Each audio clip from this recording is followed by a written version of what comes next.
Gılan qishloq ko'chalari. Gelip yapıp gidekenler tandır. Mana. Shunday ko'cha qo'yib qo'yganlar. Bularda tandir o'rtoqlar seninki meniki emas ekan. Haqlagan kishi mana nonni yopib o'zlari ana qilib ketaveradi.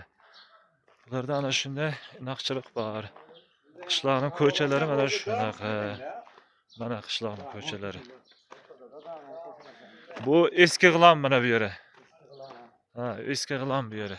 Eski qadimiy uylar. Mana.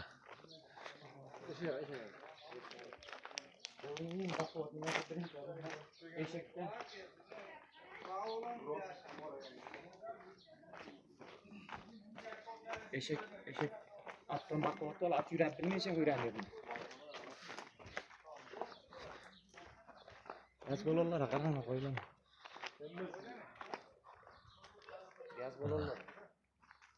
Gaz bilan zo'r joylashtirib qo'yganlar. Assalomu alaykum. Bizangilar tekin yaqa ustasi qishda yaqlasa gaz baloni.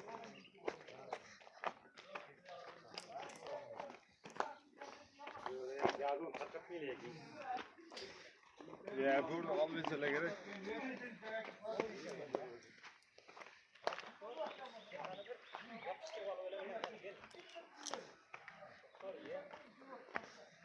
Doktor yürüsün.